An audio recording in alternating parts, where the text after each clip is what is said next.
नमस्कार, स्वागत है आपका नो योर कंपनी में। और आज हम बातचीत करेंगे क्रिसिल के सीनियर डायरेक्टर मोहित मखीजा से। और कंपनी के बारे में नहीं, आज एक सेक्टर के बारे में बात करेंगे जो पीवीसी पाइप यानी प्लास्टिक पाइप बनाने वाला सेक्टर है कि उसका क्या हालचाल है। एक क्रिसिल की रिपोर्ट है, उस पर हम लोग चर्चा करेंगे। लेकिन सबसे पहले इस वक्त की हेडलाइंस। बाजार की तेजी हुई हवा। दिन के निचले स्तर पर बाजार ऊंचाई से निफ्टी 160 और निफ्टी बैंक करीब 600 अंक फिसला। लेकिन मिड कैप का जोश अभी भी हाई, इंडेक्स आधा % ऊपर। मेटल शेयर्स में सबसे ज्यादा तेजी। निफ्टी मेटल इंडेक्स 1.5% चढ़ा, 2% उछले जेएसपीएल, टाटा स्टील और नैल्को। बैंक, एनबीएफसी, फार्मा और ऑटो शेयर्स में भी हल्की तेजी। रिलायंस जियो के आक्रामक पोस्ट पेड प्लान से दूसरे टेलीकॉम शेयर्स पर दबाव, 1.5% फिसला भारती एयरटेल और वोडाफोन। और अदानी ग्रुप के शेयर्स में आज भी दिख रहा है दबाव। अदानी टोटल और अदानी पावर में लगा लोअर सर्किट, जबकि अदानी इंटरप्राइजेस, अदानी पोर्ट 2% से ज्यादा चढ़े।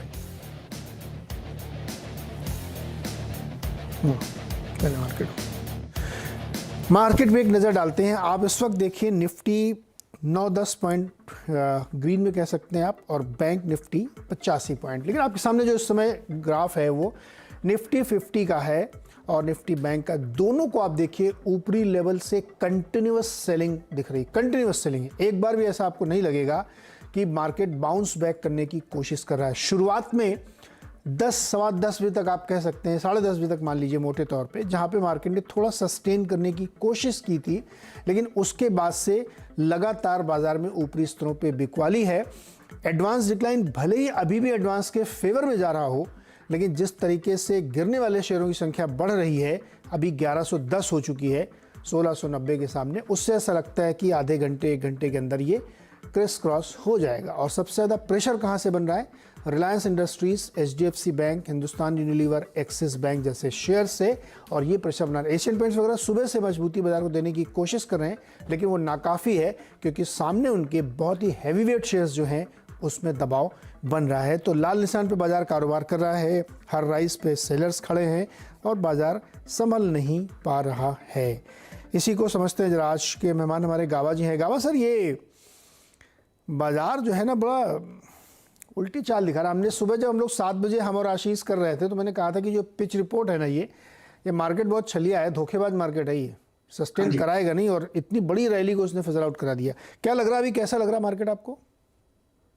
अब तक वाकई में बहुत सताता है, भरोसा नहीं किया जाता मार्केट में। लेकिन एक बात है, 17,000 एक साइकोलॉजिकल सपोर्ट है। कल तक समझ जाना चाहिए क्योंकि वीकली एक्सपायरी है। अगर कल तक समझ जाता तो फिर ठीक है। लेकिन तो क्रूशियल लेवल है 17,000 नहीं है।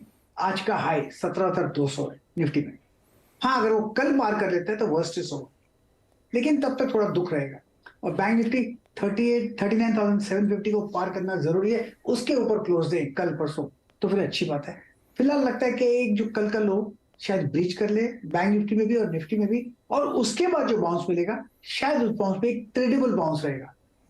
बस ट्रेडेबल बाउंस रहेगा, ट्रेडेबल बाउंस रहेगा। और जिस तरीके से पिटाई हो रखी है मार्केट में, तमाम सारे सेक्टोरली आप देखिए उसमें गिरावट है। गावा सर, एक छोटा सा स्टॉक है जीएमआर एयरपोर्ट्स, 5% ऊपर है और 17 तारीख को इनकी QIP पे बोर्ड बैठक है। कैसा लग रहा है चार्ट पे सर? 41 रुपीज 50 पैसे पे ट्रेड कर रहा है। बेस बना हुआ है, 40 पे सपोर्ट है, हो सकता है 44 45 भी चला जाए। GMR यस इंफ्रा जो पहले नाम था इसका, तो पॉसिबिलिटी अपू की है बिल्कुल। 40 का स्टॉप लगाना जरूरी है। हाँ, लेकिन स्टॉप लगाना जरूरी है क्योंकि अभी भी पॉसिबिलिटी एक बन सकती है यहाँ पे कि वो थोड़ा ऊपर जा सकता है। लेकिन नो डाउट प्रेशर है। KPIT टेक पे भी सर नजर मार लीजिए, 7% ऊपर है। यस, पता नहीं क्या है, लेकिन KPIT का चार्ट जो है बेसिकली चार्ट बढ़िया है। शॉर्ट टर्म में थोड़ी गिरावट है 5-7 दिनों की, उसके बाद जो आज मूव मिला है बढ़िया है। 832 पर ट्रेड कर रहा है। 820 का स्टॉप लगाना चाहिए, ज्यादा नहीं। 850 पॉसिबल है KPIT में, यस। हो सकता है कल तक हो, लेकिन यस 860 भी पॉसिबल है कल तक, यस KPIT। गावा सर, एक क्विक कमेंट और उसके बाद बदलूंगा आपसे। ग्राइंडवेल नॉर्टन जी, इसमें अभी अभी गिरावट बनती शुरू दिख रही है। ये चार्ट पे देखिए, ग्राइंडवेल नॉर्टन दिखाइए, GRINDWELL, ये देखिए सर, एकदम अभी थोड़ी देर पहले इसमें स्लाइड ऐसा नहीं होना चाहिए, मैं कहूंगा ये समझने की जगह थी। मेक और ब्रेक जोन था, वो ब्रीच हो चुका। ऐसा संभल एक्चुअली नहीं होना तो अच्छा था, क्योंकि इंपॉर्टेंट सपोर्ट जोन 1800 का पार कर लिया डाउन साइड, अपडेट करें 1747। अब इसमें नई फ्रेश गिरावट, कंसोलिडेशन करीब 10-12 दिन का था, वो ब्रीच हो चुका। पॉसिबल है लोअर लेवल करीब 1700 1650 भी देखने को मिल सकते हैं। तो ग्रैंडल थोड़ी फ्रेश ब्रेकडाउन है, होना नहीं। चलिए अब आज हम बातचीत करेंगे पाइप कंपनीज के बारे में। इसकी एक रिपोर्ट आई है। कुछ स्टॉक्स पे देखते हैं। Finolex industries, astral, Prince pipe, supreme industries जैसे शेयर्स स्क्रीन पे दिखाइएगा। इन सब के ऊपर असर पड़े, पूरी इंडस्ट्री के ऊपर बेसिकली बातचीत है। क्रिसिल ने एक रिपोर्ट बनाई है जिसमें उनका कहना है कि जो नेक्स्ट फाइनेंशियल ईयर आने वाला है उस पर एक अच्छी ग्रोथ वॉल्यूम भी देखने को मिल सकती है। कई सारी बातें उसमें कही गई हैं, वही आज हम समझने की कोशिश करेंगे। हमारे साथ सीनियर डायरेक्टर क्रिसिल के जो जुड़ रहे हैं मोहित मखीजा। मोहित, बहुत बहुत स्वागत है आपका CNBC आवाज पर। धन्यवाद नीरज जी। जैसे आपकी जो रिपोर्ट मैंने पढ़ी तो उसमें आपने लिखा कि 13 से 15% की वॉल्यूम ग्रोथ अगले वित्त वर्ष में हो सकती है। तो मुझे सर एक्सप्लेन करिए, थोड़ा समझाइए अपने रिपोर्ट में आपने क्या क्या हाइलाइटर्स रखे हैं। जी, तो हमारे अनुमान से नेक्स्ट फाइनेंशियल ईयर में, अगले फाइनेंशियल ईयर में काफी वॉल्यूम में ग्रोथ आने की उम्मीद है इस सेक्टर में। और उसके दो कारण हैं मेन। पहला कारण तो ये है कि अगर आप जो सरकार की योजनाओं के बारे में देखें तो मैं बात करना चाहूंगा दो योजनाओं की। एक है जल जीवन मिशन और दूसरी है प्रधानमंत्री आवास योजना। ये दो योजनाएं जो है, इसमें जो सरकार ने एलोकेशन डाला है उसमें हमने 27% और 62% की रिस्पेक्टिवली इंक्रीज से सरकार इसमें पैसा डालेगी। उसका एक डायरेक्ट इम्पैक्ट, और आप कह सकते हैं एक उसका उस वजह से जो पाइप कंपनियां हैं जो पीवीसी पाइप्स में डील करती हैं उनमें एक बढ़ोतरी होगी। उनके जो जिन मात्रा में वो पाइप्स बनाते हैं उनमें एक तेजी देखी जाएगी। अब अगर आप ये समझें कि किन क्षेत्रों में ये पाइप यूज किया जाता है, तो कृषि, जनापूर्ति, सिंचाई और एक जल निकास व्यवस्था जिसको सीवरेज कहते हैं, ये चार क्षेत्रों को अगर हम जोड़ें तो ये करीब 70% डिमांड का हिस्सा बनती हैं। इसके अलावा आवासीय पाइप्स, जो रेजिडेंशियल प्लम्बिंग की बात करें या फिर जो औद्योगिक पाइप्स होते हैं या इंडस्ट्रियल यूज की बात करें, वो बैलेंस 30% को का एक हिस्सा बनाते हैं। तो जो गवर्नमेंट, जो सरकार की ये पॉलिसियां हैं या नीतियां हैं, उसमें जो खर्च सरकार कर रही है उसका एक डायरेक्ट 70% भाग में उसका एक काफी बड़ा हिस्सा कंट्रीब्यूट करता है। और उस वजह से इस सेक्टर में आने वाले साल में हमें 13 से 15% एक इंक्रीज की अनुमान है। तो आप ये कह रहे हैं कि जो प्रधानमंत्री आवास योजना है या जल जीवन मिशन है उससे काफ़ी अच्छा सपोर्ट मिलेगा, क्योंकि वहाँ काफ़ी बढ़िया एलोकेशन सरकार ने किया है। इलेक्शन टाइम में तो थोड़ा बढ़ा के भी किया है, 27% बढ़ाया उन्होंने जल जीवन में, और 62% की राइज है आवास योजना में, जो घर बनाए जाते हैं उसमें लगेगी। लेकिन मोहित जी, आप ये भी कह रहे हैं अपनी रिपोर्ट में कि रेवेन्यू ग्रोथ उतनी अच्छी नहीं होगी, वॉल्यूम तो जनरेट होगा। इसका मतलब ये हुआ कि अभी भी इनपुट कॉस्ट इतनी ज्यादा है कि वो मार्जिन बना नहीं पाएंगे। क्यों नहीं होगी? ऐसा क्यों लग रहा है आपको? जी, अगर हम इस साल की बात करें जिसमें हम ऑलरेडी जिस साल के एंड पे खड़े हैं, उसमें एक मेजर कारण ये है कि जो इसमें रॉ मटेरियल रहता है, जो पीवीसी रेजिन रहता है, उसका प्राइस में करीब 20% से गिरावट हुई है। और ये एक कन्वर्जन इंडस्ट्री है। ये एक ऐसी इंडस्ट्री है जिसमें पीवीसी की कॉस्ट एक काफी बड़ा हिस्सा जो टोटल कॉस्ट ऑफ मैन्युफैक्चरिंग है उसका एक बड़ा हिस्सा उसमें जाता है। इस वजह से ये जो 20% की प्राइस में जो करेक्शन हुआ है, इस वजह से जो ग्रोथ है वो टोटल ग्रोथ थोड़ी मॉडरेट या थोड़ी धीमी रहेगी। बट अगर हम अगले साल की बात करें, अगले साल हमारा अनुमान से ये जो ग्रोथ है ये 5 से 8% फिर भी रेवेन्यू में रहेगी। उसका एक मेजर रीजन ये है कि हम नहीं हमारे अनुमान से पीवीसी प्राइसेस के जो रेट आज की डेट में चल रहे हैं वो करीब 75-80 रुपए के बीच है, जो एक लॉन्ग टर्म एवरेज में एक सही रेट के आसपास है। मोहित जी, ये जो रेजिन के प्राइसेस कोलैप्स हुए थे उसकी वजह से बहुत सारी कंपनियों को इन्वेंट्री लॉस हुआ, और वो लॉस उन्होंने सेकेंड क्वार्टर से बुक करना शुरू किया, सेकेंड में किया, फिर थर्ड में किया, और वो कह रहे थे कि फोर्थ क्वार्टर में बहुत मामूली है, जीरो हो सकता है उनका। तो ये इम्पैक्ट तो ख़त्म हो जाएगा, फिर भी जो है रेवेन्यू बहुत नीचे जा रहा है, 8 से 10 से घट के 5 से 8 रहेगा। क्या क्या ये मतलब रेजिन वाला तो इम्पैक्ट जीरो हो जाएगा? फिर रेजिन वाला इम्पैक्ट जीरो हो जाएगा, आपकी बात बिल्कुल सही है। बट अगर हम आगे चल के देखें, ये अगर हम ईयर ऑन ईयर कंपैरिजन करें तो लास्ट ईयर जब रेजिन प्राइस जब शुरुआत हुई थी हमारी करंट ईयर की, तो 20% 120 रुपए के आसपास थे। अब वो एवरेज प्राइस अगर 80, 85 या 90 रुपए रहता है तो उसका एक इम्पैक्ट तो सेल में आएगा। बट अच्छी बात यहाँ पे ये है कि चाहे प्राइस 80 रुपए रहे, 85 रुपए रहे या 90 रुपए रहे, एक पाइप मैन्युफैक्चरर को एक डिमांड में एक स्टेबिलिटी चाहिए होती है, जो उसको ये कॉन्फिडेंस देती है कि उसका जो प्रोडक्ट है वो मार्केट में बिकेगा और वो प्रोडक्ट मार्केट में कहीं पे डीलर के पास एक्यूमुलेट नहीं होगा। वो एक कॉन्फिडेंस से हम कह रहे हैं कि वो जो गवर्नमेंट का या जो सरकार की जो योजनाएं हैं वो उस चीज की तरफ फायदा देंगी।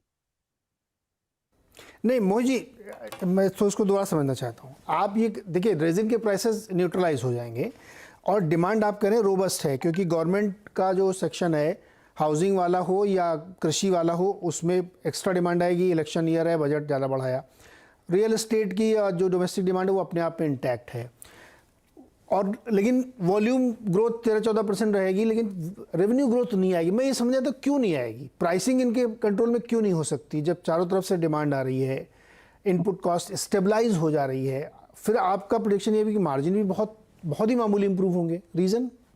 नहीं, मार्जिन में जो इम्प्रूवमेंट हम कह रहे हैं नेक्स्ट ईयर में, वो हम मामूली इम्प्रूवमेंट नहीं कह रहे हैं। इस साल का जो मार्जिन है वो जैसे आपने कुछ देर पहले बताया कि जो इन्वेंट्री में लॉसेस हुए उस वजह से 9 से 10% रहेगा।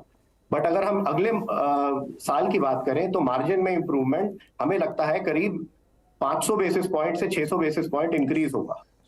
सो मार्जिन जो इस साल थोड़े डिप्रेस रहे पाइप कंपनीज में, अगले साल मार्जिन नॉर्मल लेवल पे आने की पूरी हमारी संभावना है, वो हम ये कह रहे हैं। और जहां तक आपके रेजिन के प्राइसेस की बात है, जो रेजिन के प्राइसेस रहते हैं वो एक बैंड में मूव करते हैं। अगर आप हिस्टोरिकली देखें तो वो बैंड 75 रुपए से 100 से 120 हुआ, और अब हम कह रहे हैं कि वो वापस एक एवरेज बैंड में रहेगा। तो अगर आगे चल के सपोज हम ये मान के चलें कि उसमें कोई बहुत ज्यादा उतार चढ़ाव नहीं होता, तो जो इंक्रीज है, क्योंकि इस मार्केट में कंपटीशन भी रहेगा, ऐसा तो है नहीं कि ये प्लेयर्स जो हैं वो अपने प्राइस को कंपटीशन के प्राइसेस से ऊपर रखेंगे। तो थोड़ा कंपटीशन को भी देखते हुए हम ये कह रहे हैं कि जो इस साल का ग्रोथ रहेगा, जो आने वाले साल का ग्रोथ रहेगा, वो पिछले साल से थोड़ा अच्छा रहेगा। और वॉल्यूम के हिसाब से, क्योंकि सरकारी की जो नीतियां हैं वो भी इस सेक्टर को लेके काफी पॉजिटिव हैं, तो हम कह रहे हैं कि ग्रोथ पिछले साल के मुकाबले इस साल बेटर रहेगा, और प्रॉफिट के मामले में तो डेफिनेटली उससे कहीं ज्यादा अच्छा रहेगा। ओके। अच्छा, क्रिसिल ने ये जो एनालिसिस किया है, सर्वे किया है, ये 18 ऐसी कंपनीज हैं जिनके एनालिसिस के बाद निकाला, जो कि पूरी इंडस्ट्री का लगभग 50% रिप्रेजेंट करती है। तो एक बहुत ही बड़ा आप रिप्रेजेंटेशन कह सकते हैं, इंडस्ट्री का पूरा व्यू इसमें आ जाता है। तो मोहित जी ने आपने फिर सब बैलेंस शीट वगैरह भी देखी होंगी कंपनियों की, तो इन कॉन्टेक्स्ट ऑफ डेट कैसी दिख रही है उनकी बैलेंस शीट? जी, अगर आप इनमें डेट की बात करें तो इन कंपनीज का जो टोटल हम एक रेशो देखते हैं, उसे कहते हैं डेट टू एबिटा रेशो। वो रेशो काफी अच्छा है। इट इज, अगर आप आंकड़ों की बात करें तो मैं ये बोलूंगा लेस देन 0.5 टाइम्स, और 0.5 टाइम्स से नीचे हम उसको अच्छा मानते हैं।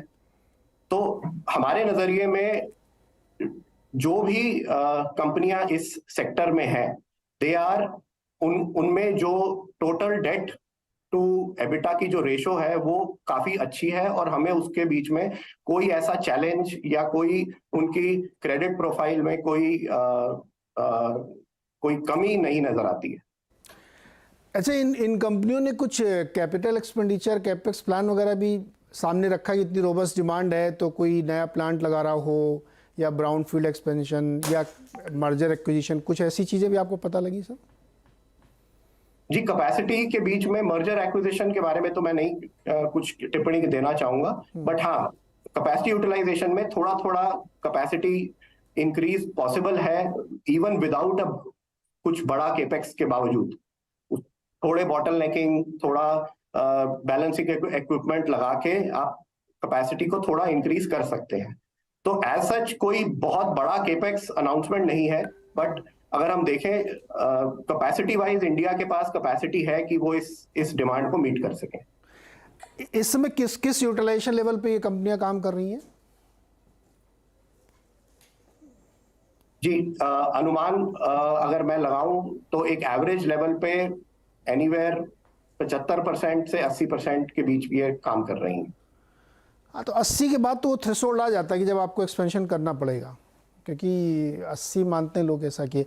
एक last question sir, Mohit ji ये बताइए कि ये जो फाइनल प्रोडक्ट की प्राइसिंग है, ये क्या सिनेरियो रहेगा 2023-24 में, बढ़ेगा कुछ क्या? जी, हमारे अनुमान से तो एक रेंज में ही रहेगा, क्योंकि रॉ मटेरियल का प्राइस अगर नहीं बढ़ता है और अगर रॉ मटेरियल प्राइस में हम कोई बहुत ज्यादा उछाल या एक फ्लक्चुएशन नहीं देखते, तो यहाँ पे ग्रोथ जो है वो in line with last year ही रहेगी। In line with last year, जैसे मैंने बताया ये कन्वर्जन इंडस्ट्री है, इसमें रॉ मटेरियल प्राइस का ऊपर और नीचे होने से ही रॉ मटेरियल प्राइस पड़ेगा। सर एक चीज और, एक इसमें और एक और कन्वर्जन इंडस्ट्री के साथ साथ एक इसमें कैच भी है। जैसे लार्जली ये डिपेंडेंट है गवर्नमेंट स्पेंडिंग पे, है ना, बहुत 50-60-70% वहीं से आता है। लेकिन जो दूसरा वाला हिस्सा है जहाँ पे अब ब्याज दरों की मार पड़ेगी, है ना, वो 30% 40% वाली जो डिमांड का सेगमेंट है, वो इस बात पर डिपेंड करता है कि कितना लोग लोन लेकर के घर बनवा रहे हैं, घर ठीक करा रहे हैं, बिल्डर्स कितने मकान सोसाइटी बना रहे हैं, उस पर कुछ डिमांड कम होने की आशंका है क्या? जी, वो एक छोटा सेगमेंट है। अगर आप देखें सिर्फ 30% उस सेगमेंट से आता है, और उस सेगमेंट में भी आप अगर एक लो अफोर्डेबिलिटी से लेके लग्जरी सेगमेंट की बात करें, वहां पे भी एक काफी डाइवर्सिटी है। तो मुझे नहीं लगता कि थोड़ा बहुत फर्क आ सकता है। आपकी बात एक लो अफोर्डेबल सेगमेंट में हो सकता है कि कोई सेलेबिलिटी का इशू आए, बट आई थिंक अगर हम लार्जर एक रियल एस्टेट डिमांड की बात करें तो वहां पे मुझे बहुत ज्यादा फर्क आता हुआ नहीं नजर आ रहा। परफेक्ट मोहित सर, बहुत शुक्रिया, और बहुत ही विस्तार से हम लोगों ने समझा कि पीवीसी पाइप सेगमेंट में क्या चल रहा है इस वक्त। तो इस तरह की रिपोर्ट जब आती है तो बड़ा अच्छा लगता है कि आपको एक बड़ा पर्सपेक्टिव मिलता है इसमें। मोहित सर, बहुत बहुत शुक्रिया हमारे साथ जुड़ने के लिए, और इस सेगमेंट की तमाम कंपनियों के लिए बहुत अच्छे ये टेलविंड्स हैं कि आगे जाते हुए ग्रोथ की बढ़िया उम्मीदें दिख रही हैं, जिसमें फिनोलेक्स, एस्ट्रल, प्रिंस, सुप्रीम, आशीर्वाद जैसी, आशीर्वाद हालांकि शायद अनलिस्टेड होगी, बहुत सारी कंपनीज हैं जो इस पर काम करें, लेकिन आज फिलहाल इसमें दबाव देखने को मिल रहा है। एक छोटा सा ब्रेक से लौट के आगे देखते हैं ओवरऑल मार्केट कैसा है। थोड़ा सा हल्का सा हरा दिख रहा है, क्या रुख बनता है, बातचीत करेंगे।